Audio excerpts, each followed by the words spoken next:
overall reaction to seeing three of your guys drafted? I mean, it's great for a program when one player gets drafted, let alone when you have a lottery pick, a first round pick, and then an early second round pick, and then you add in the fact that all three were one and dones, all three players, a freshman season here. So a great day for everybody.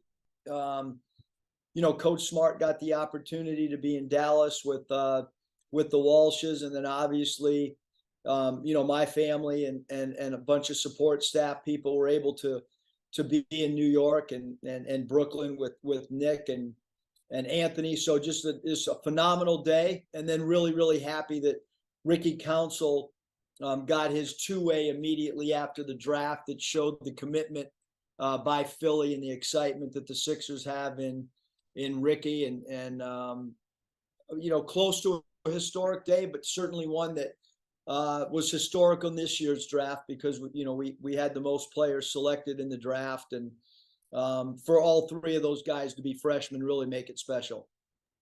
And with them all three being one and done, and you had one with Moses Moody a couple of years ago, just how much does that help when it comes to recruiting future players? Is that something you're able to sell and really makes an impact on the recruiting trail? Yeah, I think that's a great question, Hutch. I mean, I don't think you have to sell it. I mean, you would hope that people are paying attention and organically there becomes a heightened interest in playing here because of that. So I don't think we necessarily have to sell. We've had 4 one and dones and 2 lottery picks, a first rounder, an early second rounder, and I think that those guys got drafted because they're really, really talented coming into the door, and then obviously walking out as well. So happy for them, happy for their families, and certainly feel that recruits families and recruits inner circles. I mean, on that particular day, I don't know if there's a value to the university when there's a limited number of sporting events happening on that particular day. This juncture of the sporting season, Arkansas's name was really mentioned a lot. So I don't know what the ad value is for Arkansas or the Razorbacks, but I promise you there is value from a national standpoint, for sure. What that is, I don't know, but I certainly know it's pretty powerful. Bob? Hey, Eric, I'm sure somebody in the economics department could probably enlighten you on that or something, but maybe our stat department. Yeah, our internal stat crew. Okay, Kay would do that. Hey, and you mentioned leading you and Arkansas and UCLA had the most picks, but you guys had higher picks, so you guys really stood out in the draft. As a program. Then the SEC had the most picks with 10. What are your thoughts on that, both for Arkansas and the SEC? Yeah, I mean, I think with the SEC, it's no surprise. I know that, our conference is known for football, but I think it's become quite obvious in the last couple of years, the talent in this league, especially the players. It's not the first NBA draft that SEC has led the conferences. It's happened quite often in the last 3 or 4 or 5 years. So not a surprise there with the league. And then, I think it means a lot, as I've stated, for our own guys as well. And even in state now with Nick and Moses both being 2 first round draft picks after only playing here for a year. I think it helps in a lot of areas, certainly, but not a shocker with our league. I mean, every night you play a league game, you're going against at least one NBA talent level player. It looked like, you look at guys like Keontae George and Grady. It looked like, most of the draft was guys you played conference or non-conference. But as far as the draft goes, that was your first draft to attend. What was the experience like? What was it wearing a suit? How'd you find all that to be? And are you hoping to make that a annual deal? It was really special.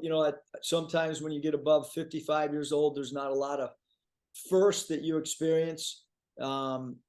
really cool to just get an invite was really, really special.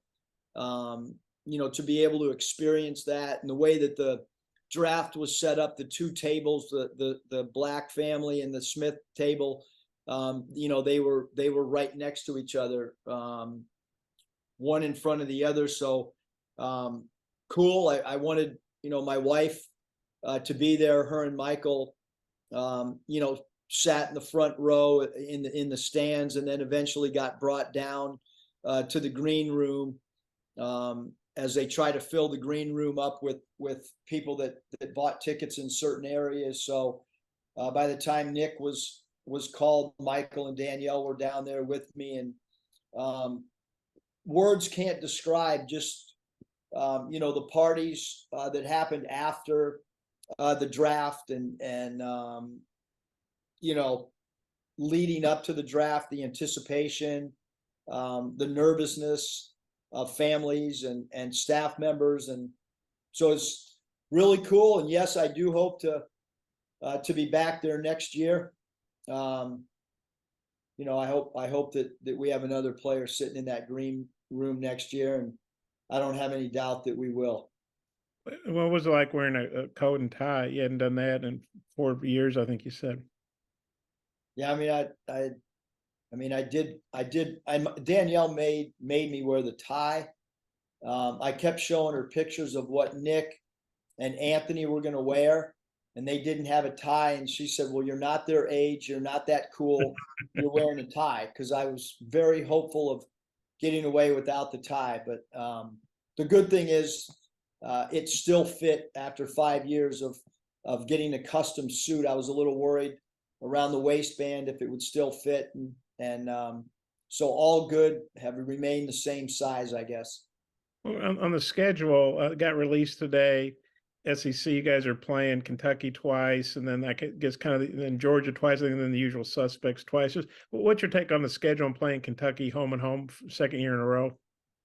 Yeah, I think it's good. They're both programs have incredible respect for each other. Coach Calipari, someone that I think everybody in the coaching profession has incredible respect for. He's always got talented teams that have NBA draft picks on them.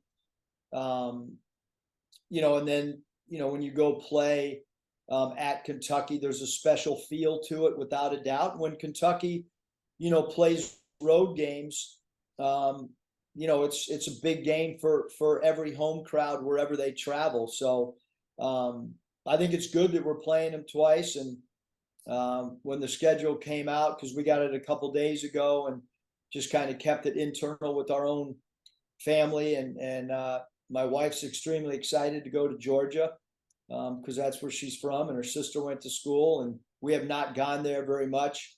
But I'm not.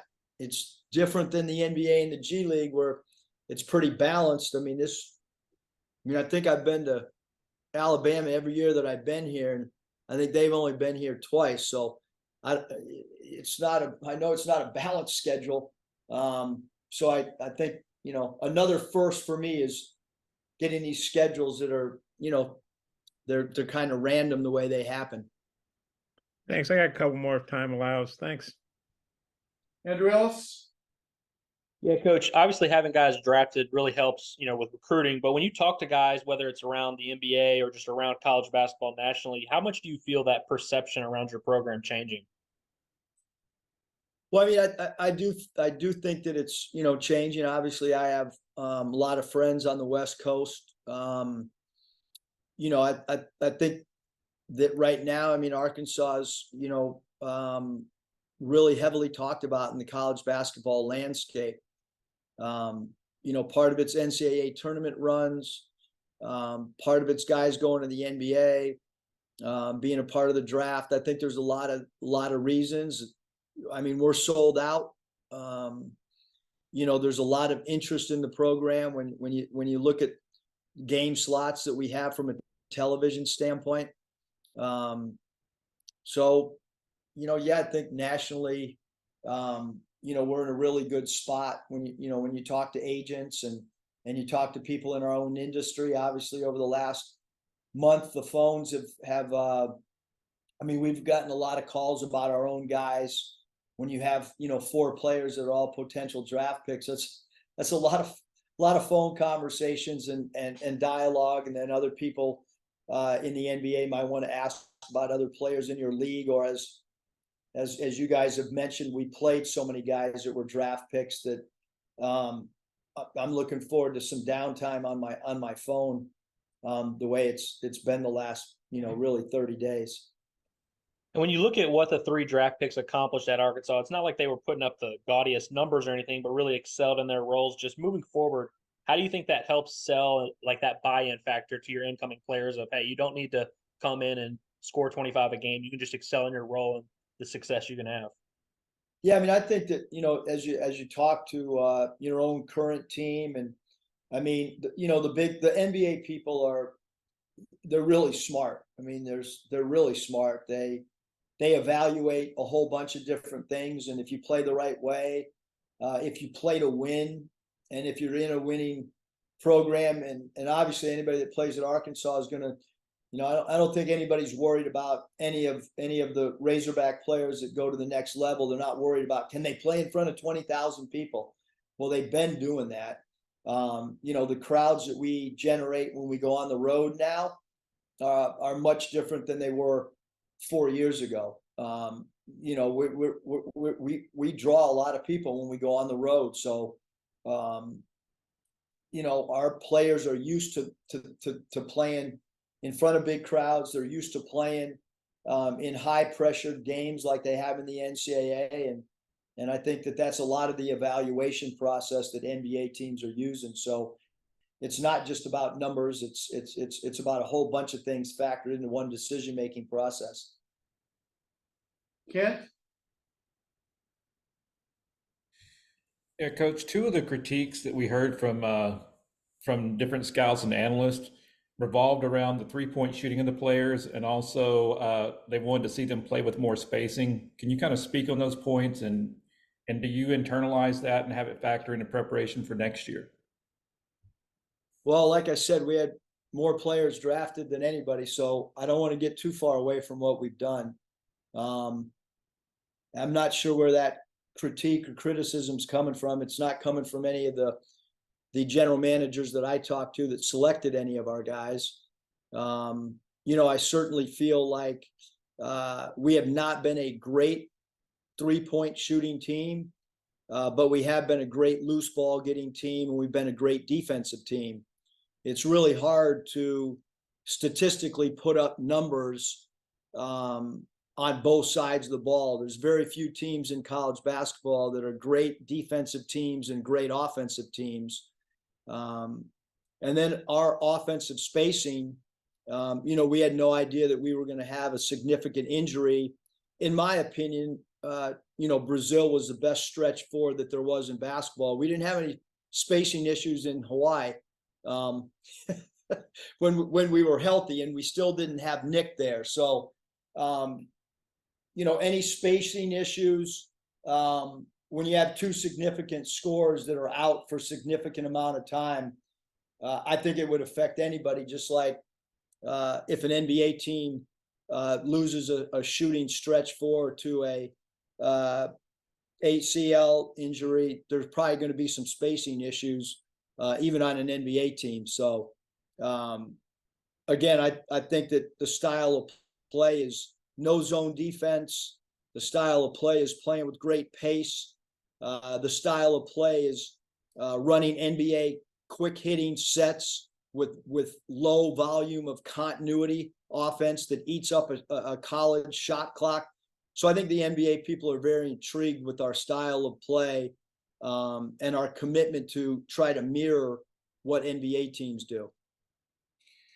Coach, are you able to share anything as far as feedback that Devo got back to kind of refine going into this year to get ready for next year's draft? Yeah, I mean, I think it's really important that for us that we, even our guys that leave. I mean, we called at least 2 people from every organization that a player works out with, and then if our guys don't work out with somebody, it's certainly important for us to take notes and develop a little book for our guys. You know, in Devo's situation, I think that, you know, he's, you know, trending in the right direction. You look at his 3-point shooting last year, his percentage, and he's made drastic improvements from three.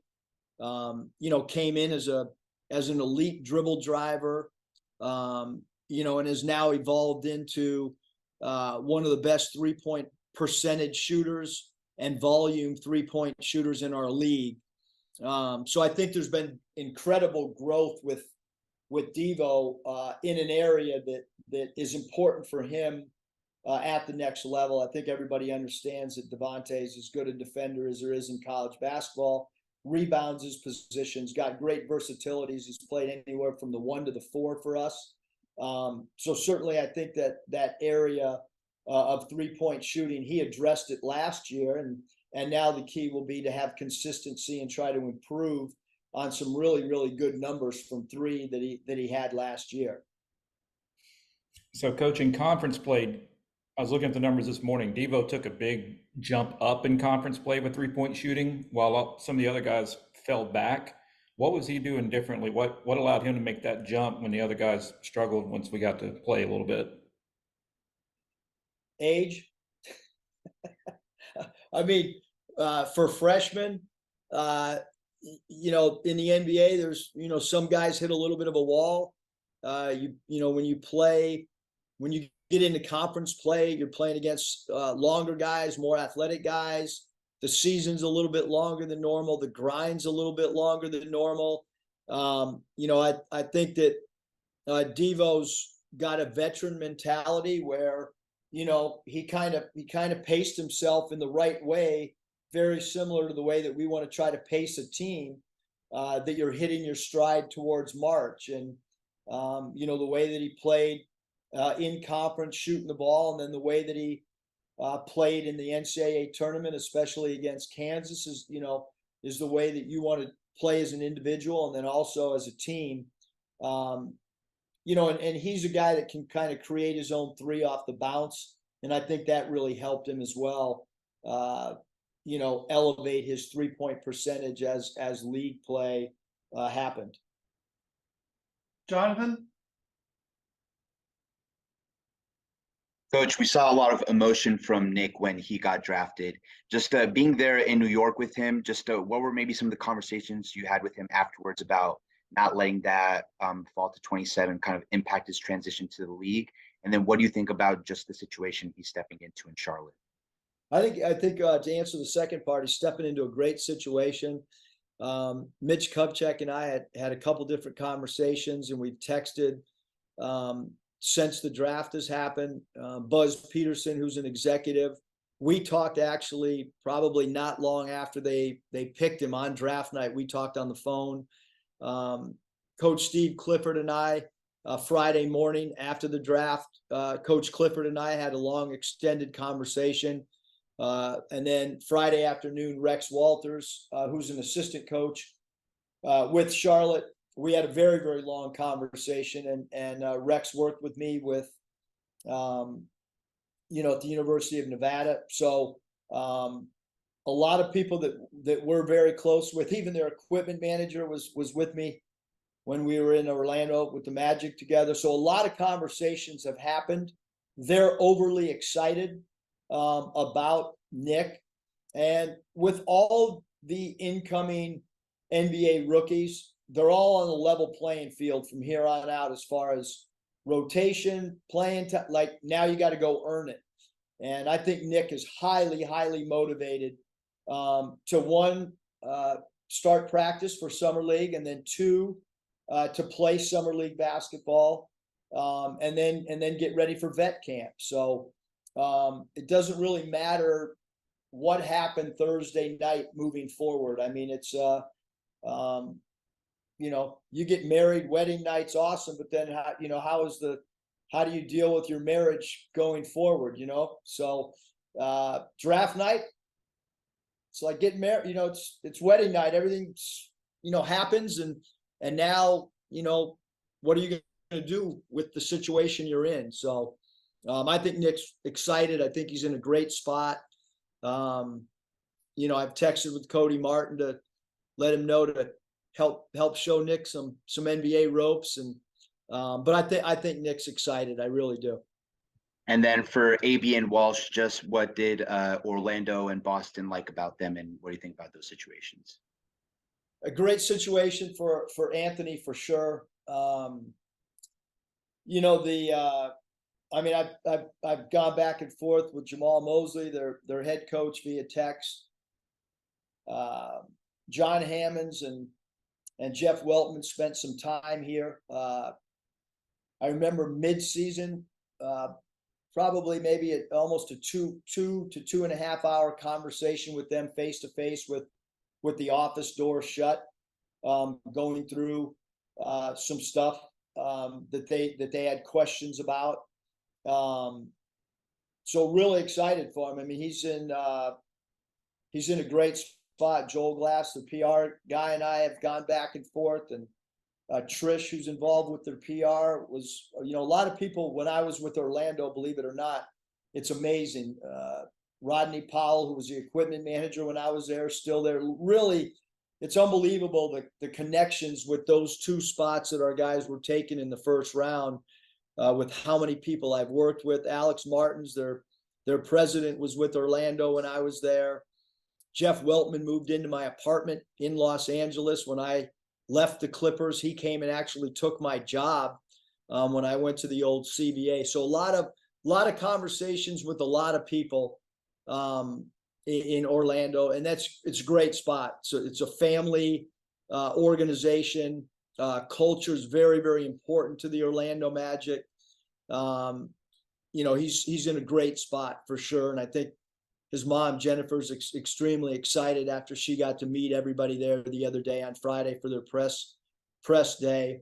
And then I think with Jordan, I talked to Austin Ainge this morning, and talked to Brad Stevens yesterday. I think that Boston is extremely excited about the upside that Jordan has from when you look at the long range lens that they're looking for.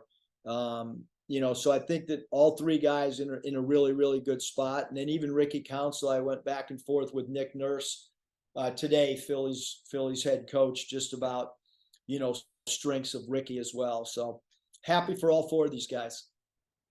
Thanks, Coach. Hutch, follow up. Yeah, Coach, I'm just curious how Brazil's doing with his rehab, and just kind of what's his potential if he can have a full year of staying healthy.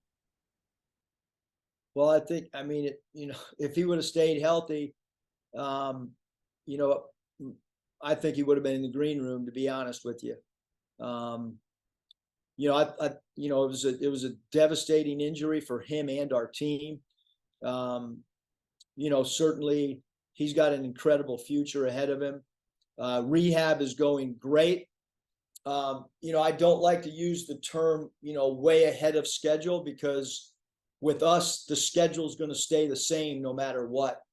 The strength, the testing, he's in a great spot, but we're not going to rush him back.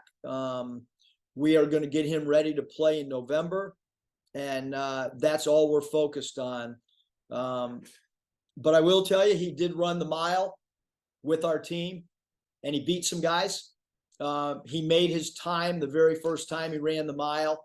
And I think if a head coach is telling you that he ran the mile and beat some players and made his time the first time, that's a really, really good sign. Bob? Eric, I hope you left that apartment in good shape for Jeff and got your security deposit back. I don't know if you remember that or not. I remember it good. Yeah, okay. And then, you know, you touching on the guys who were drafted, you know, obviously Anthony and Nick, they're going to teams that need help. You know, they missed playoffs by quite a bit. Whereas, you know, Jordan and Ricky are going to playoff contenders, you know, I mean, championship contenders. Kind of how do you see their impact being, you know, Anthony and Nick with teams that need more help, and then maybe the other guys going to teams that are already pretty set, but maybe need some guys to fill roles for them? Yeah, I think with Ricky and you know, and Jordan, I mean, they're going to spend some time in the G League. I mean, that's the nature of one, where Jordan was drafted, and two, where Boston's organization is. And and then hopefully he'll get, a lot of time as well with the parent Celtic team, and to be able to be around their veterans and learn. And but certainly, when you go to a playoff team, your role that you're going to get is a little bit different than maybe a role of a non-playoff team. I think we've seen that with Moses Moody, that you go to a team that plays at a high level, like Golden State, like Boston will again this upcoming season, like Philadelphia will with Ricky. You're gonna probably end up spending time both with the parent team and the minor league team. And then when you get minutes down there, you got to have a great approach mentally to try to go down there and get better. And then when you're back with the main team, you gotta blend in the locker room, and when your number's called upon, just as Moses Moody's done an incredible job, when your number's called upon, go out there and produce. And then I think with Nick and Anthony, I mean, all these guys will get a great opportunity in summer league. That's your very first step out of the gate. But I think that, where those guys are picked, they're going to get an opportunity to play. Their teams need them to go out and produce. And I think both players will approach it with great maturity and understand that rookie year is not easy on any player, regardless of where you're drafted. And you just got to get better every day. And there's going to be a lot of learning lessons for all four guys for sure this first season. The team you're practicing with right now, or doing workouts with, or whatever you want to call it. I don't know if you can comment on loss, the transfer from Memphis. If you can, great. If you can't, if it's not official, I understand. But I just wondering how are workouts going? And you've obviously got a lot of new guys, but you got a lot of older guys too. Yeah, I can tell you, conditioning wise, best team I've had in 8 years of coaching college basketball. Now, again, I mean, not that the mile time, we do the mile times for a reason. It's one, to find out where we are. Conditioning, it's a mental toughness test as well. Everybody passed within the first or second run. That has not been the case in the past. We got one player that still has to pass, but he's had a slight groin hamstring thing, and we don't want to rush that. But I've never had a team do it in 2 tries, and every single guy passed. So great from a conditioning standpoint. We've added a tremendous amount of things from an offensive standpoint. We're running some of the offense that Milwaukee Bucks ran 2 years ago. Their 5-out spread offense. We're a veteran team that has a very mature approach to practice and individual skill work. So have no idea how the season's going to unfold, but it's a group that that's very mature and really comes in with a mindset to try to get better. So we've had great practices, we really have, and they've had great skill works as well. Can you reveal what mile time that Trevin ran? I don't have it in front of me, but like I said, I mean, I'll tweet it out at some point, Bob. I'm just waiting on one other guy. I don't have any paperwork in front of me on what he ran it in. Okay. Can you tell us who the guy is that has the groin issue that hadn't made it yet, or is that a state secret? It's not a big secret, but there's no use. I'm going to let him pass his mile, and then we'll get all those mile times out. Okay. So sounds good. Thanks. All right, Coach. Thanks. Appreciate your time. Hey, season ticket renewal deadline Friday, June 30th. Sell out, bud. Let's go.